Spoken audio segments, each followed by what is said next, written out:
Always trust. We ask the questions. What is needed in the world?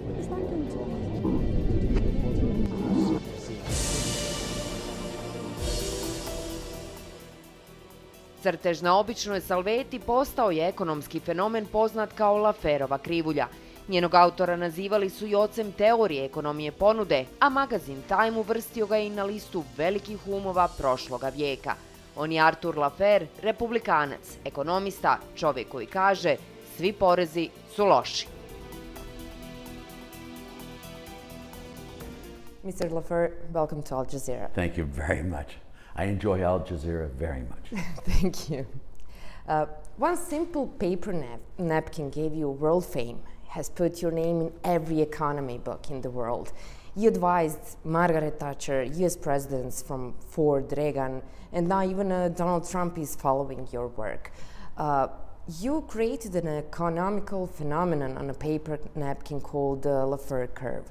What can you tell us about that and about that day when you created it? Well, it's very simple. If you tax something, you get less of it. If you subsidize something, you get more of it. And when you raise taxes, you always reduce the tax base. And sometimes when you raise tax rates, you get more money. And sometimes you get less money because you shrink the economy.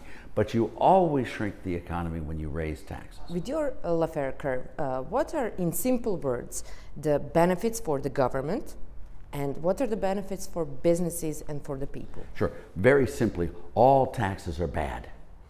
Some are much worse than others. What you want to do is collect your taxes in the least damaging fashion and spend the money in the best way you possibly can as a government. And when the damage done by the last dollar of taxes collected is a little bit less than the benefit done by the last dollar spent, stop. That's when government has hit its appropriate level, and it should not go beyond that, and it should go up to that. But that's the theory of government. What I find traveling the world is governments go way beyond where they should be. When the US became the most powerful nation on earth, total government spending as a share of our total output GDP then was 2.5%. Today it's much, much higher. Today in Bosnia, it's 48%. That's way, way, way higher than it was with us. When you say Bosnia, it's a country with a huge gray economy, with huge unemployment, moderate growth rate, extreme, let's say, labor tax that goes over 70%.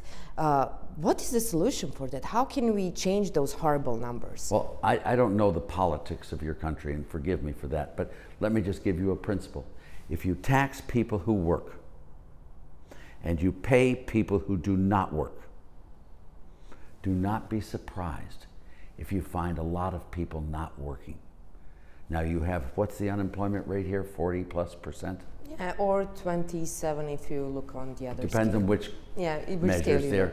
But the point is very simply is an unemployment and the slow growth and the low income levels are all a product of government interference in the private sector. So how we change that? What's the solution? Well, I mean, what we're doing in the United States is we're reducing tax rates, we're going to cut government spending, and we're going to bring back prosperity because governments don't create resources. Governments redistribute resources. And so therefore you must keep them very small and very focused. Government should not own private businesses, but they do. Government should not tax at 70%, but it does. You've got to respond and control government.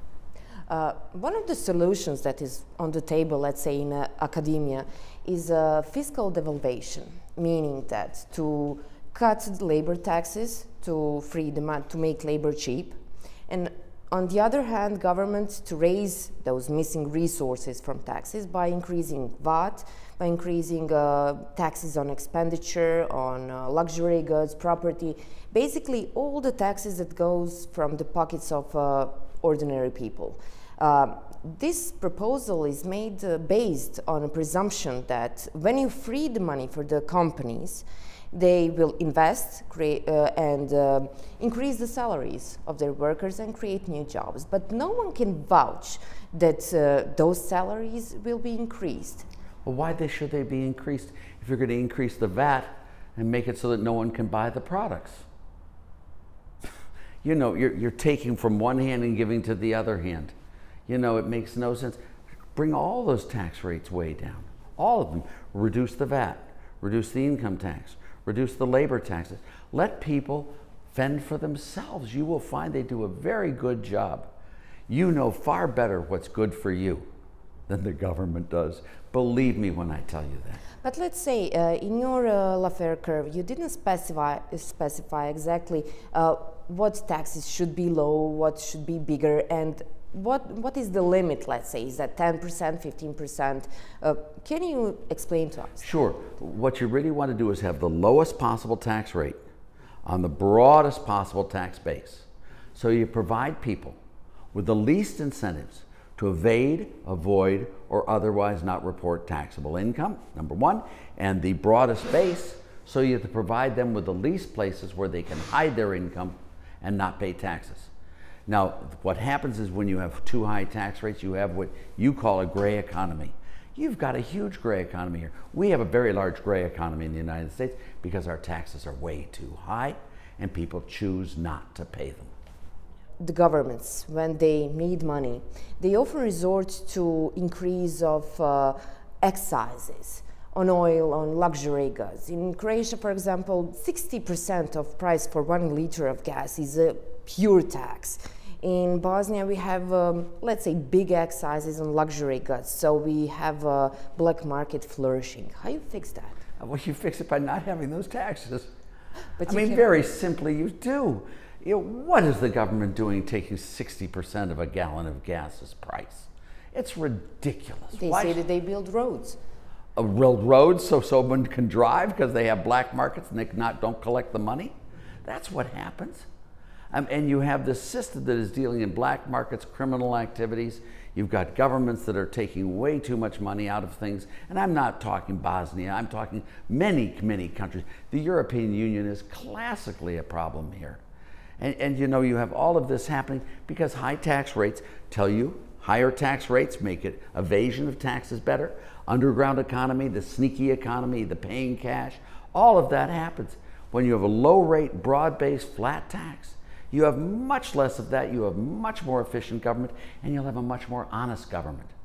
When you have lots and lots of taxes, and they tax everything that moves, crawls, jumps, flies, swims, if they're taxing, you don't know where the taxes are, but the politicians do. You said that the European Union is a problem here. Why? Well, the European Union has one massive megalithic government controlling everyone. The competition amongst governments is far more important than competition amongst companies. I mean, you know, if every government does the same thing, how can you escape? How can you find the places where you should be?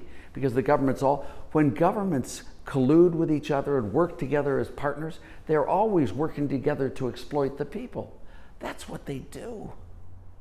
I know everyone in Europe thinks the government is their biggest friend and happy. Ronald Reagan said it correctly. The government that's big enough to give you everything you ever wanted is also big enough to take everything you've ever had. And they ultimately take everything you ever had. Guaranteed.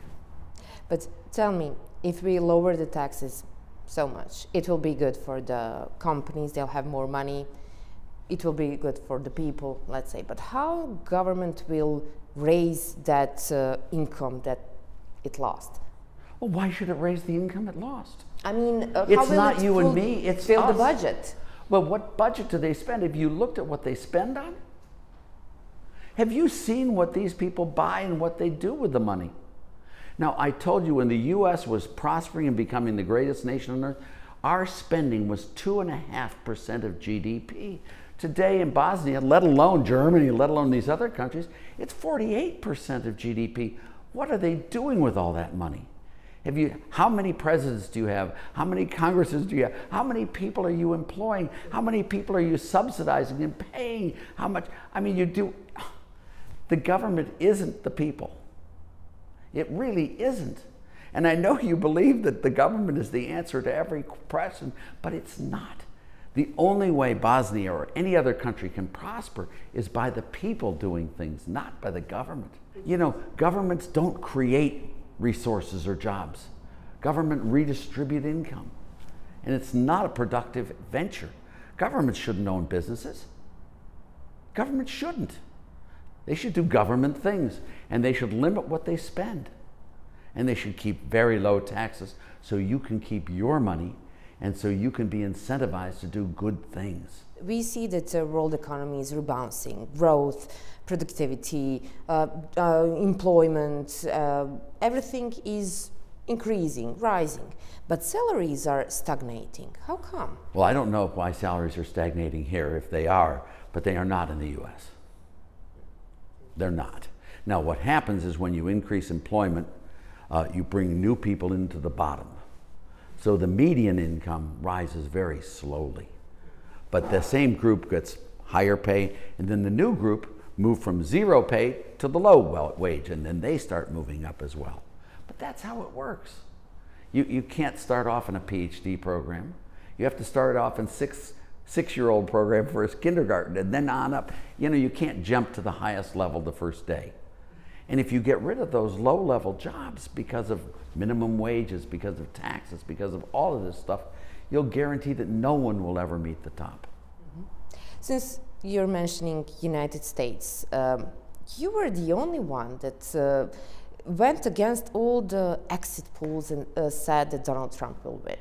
You said it even when your fellow Republicans didn't believe it. Why were you so sure? Well, I looked at the numbers. I looked at the turnout in the primaries. The Republican, huge increase in turnout, Democrat, big drop. I looked at all the down ticket, the Senate, the House, the state houses, the governorships, all of that. I looked at that. I looked at the poll, not the poll numbers, but are you happy? Going back with the polls back a long time. And I just analyzed it and came to the conclusion that there was going to be a flip at the top.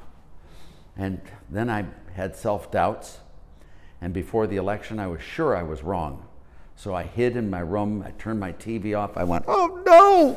And then I said, well, I guess I've got to look at the numbers. And oh my gosh, I was right! But I had lost faith in myself. Believe me when I tell you that everyone thought I was wrong, and I thought I was wrong too. Well, but I was right. Yes, you were right. But Donald Trump is there's a lot United of luck States in that too. president, who is actually now preparing a huge tax reform that in some way is an example of your work, of your Laffer curve. Will it work? Yes. We have the highest corporate tax rate in the OECD, the US does.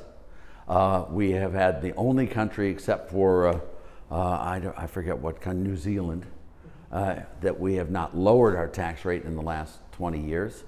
And we are losing jobs and businesses like mad to Ireland and all these countries. And if we bring that tax rate down, the companies will come back, they'll increase productivity. The US will experience an enormous resurgence of economic growth if we bring that corporate tax down. And it will be wonderful for Bosnia and the rest of the world as well, because then you'll still have to start competing with us once again. And competition is good. It's good for you, it's good for me, it's good for the world. But many doubt that he will succeed. Many economists say that these tax cuts didn't work in Reagan era, in Bush era, and that now Trump's reform will end catastrophically. It worked beautifully under Reagan. We only won re-election with 49 out of 50 states. Is that a failure to you? That everyone loved us?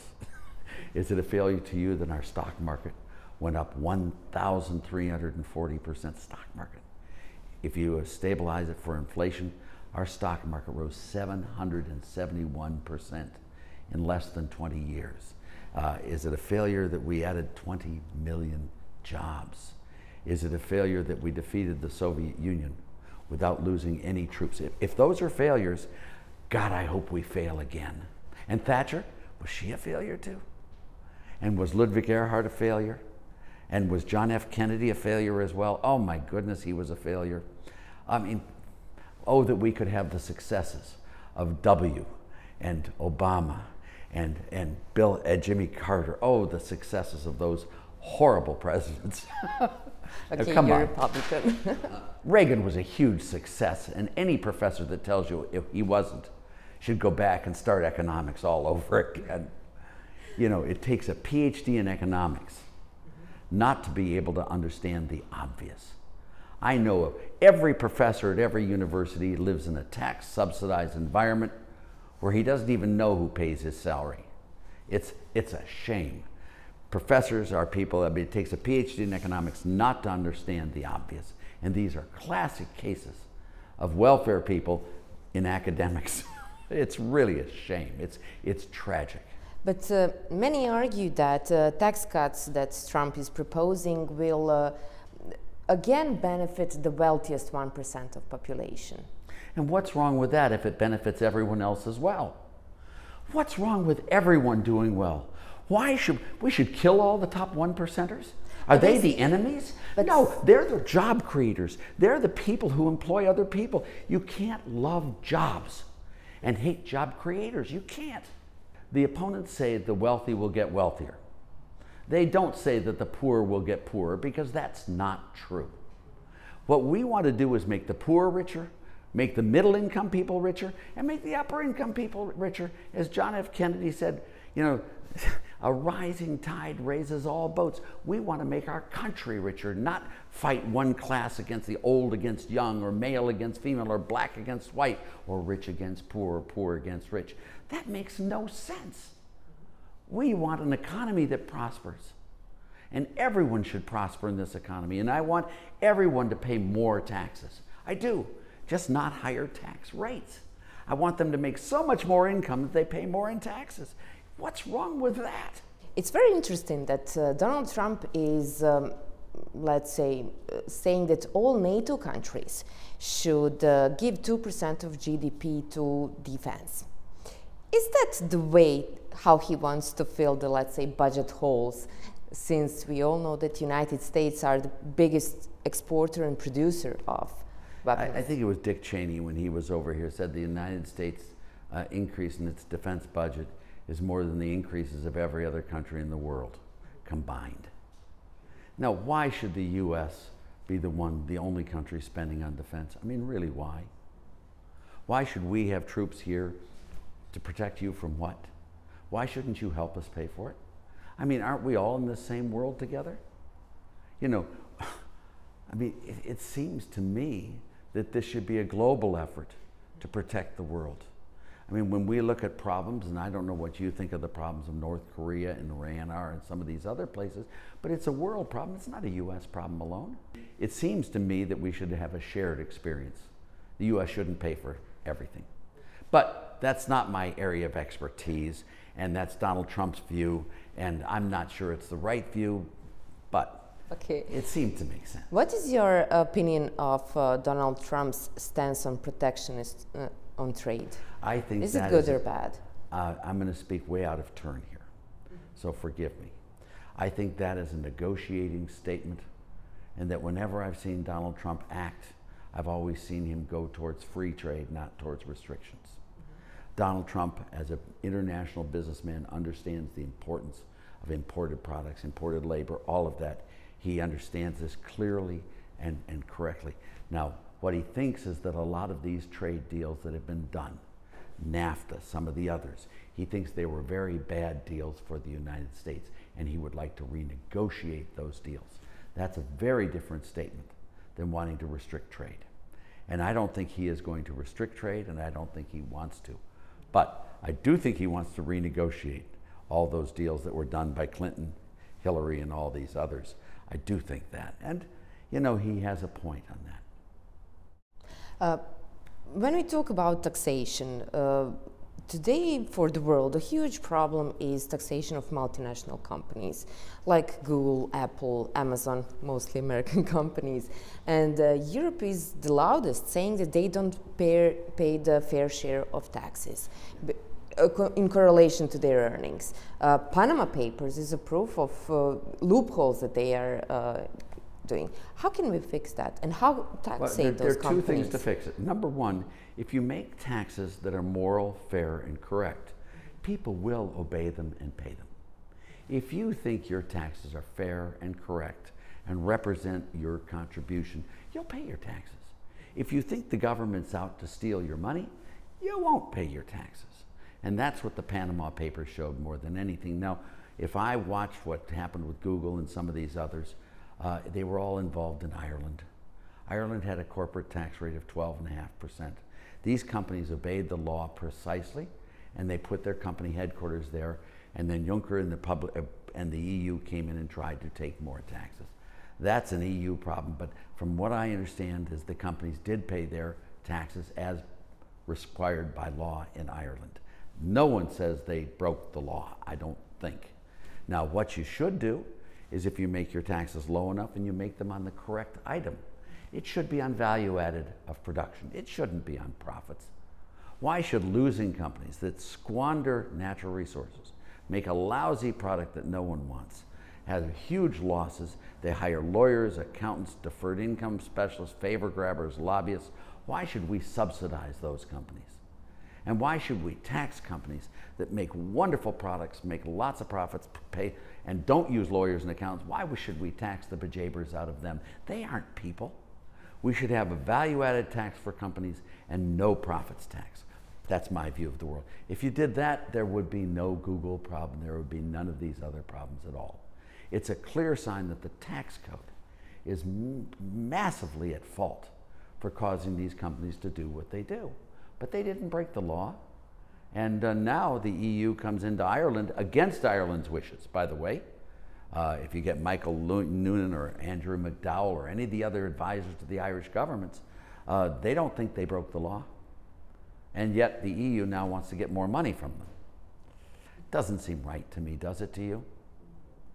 I mean, it's not right. And you know, you have laws, and companies are allowed to obey the laws and do the best they can to lower their taxes. But how to fill that loopholes that they are... There's not a loophole. The EU squanders more money than you can imagine. They're collecting way too much in taxes as it is now. They should lower those tax rates dramatically and allow countries to compete with each other. Why shouldn't Germany compete with France? Why should they have a European Union government over that? You know, competition is really, really important. You know that. In private business, companies competing give you the best prices, the best quality, wonderful products at low cost. Government, it's even more important that they compete. Whenever politicians cooperate with each other and work together, it's always to exploit the electorate. It really is. And countries should not unify and have governments cooperating. They should compete with each other. And that's not what's happening. Now, it is in the United States. Our 50 states, we compete dramatically. But if you use Kansas again, every country in Europe is a Kansas. Oh, the EU is doing very poorly. Look at European growth. Look at German growth under Erhard.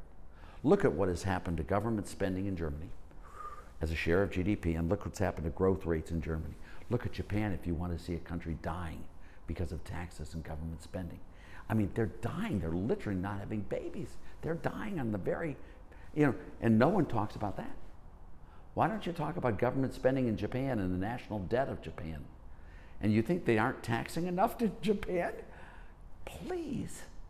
They're killing their country. They're suffocating they're suffocating the economy. So what do you say? What are the biggest challenges of world economy today? Governments are so powerful and so big, and they're so selfish and so greedy and so corrupt that they are killing the very economies they're governing. That's what's really happening. We've lost the spirit of economic growth in this world, and hopefully the United States will bring some of that back again. Talking about this, the corruption and everything, and the financial crisis that passed, but lately we get warnings from Nobel Prize winners, from former German finance minister, that the world might face another financial crisis. Do you agree with them, and what kind of financial crisis are we talking about? When you say might face a crisis, of course they might face a crisis, and the moon might collapse into the earth, and all sorts of things might happen. Do I think we are imminent crisis, financial crisis? No. I think the United States and the world is on the beginning stages of an enormous expansion. We have had a huge expansion for the last year and a half, and I think we're in the stages of another enormous expansion is where I am. These people who basically come from subsidized government organizations, which is where they're from, are always talking about how we need more of them. We don't need more of them. We need more of you, of people working, not government bureaucrats. We really do. But they're saying that world debt is too high and it will collapse in some point. And who caused all that debt? And you think the borrower should be the one to solve it? Help me, please. Who borrowed all that money? The United States government, the Bosnian government, the German government, and now we want them to raise taxes to pay off that debt? You know that's not going to happen. If you give a drug addict just a little bit more drugs, do you think they'll be cured? Please help me on this. You know their appetite for your money is insatiable. And it's your job to get your money back and to get your lives back. And if you think if you think the phrase is correct, that I'm from the government and I'm here to help you, you really need help. They're not here to help you. They're here to help themselves. Mr. Laffer, thank you for your time. Thank you very much.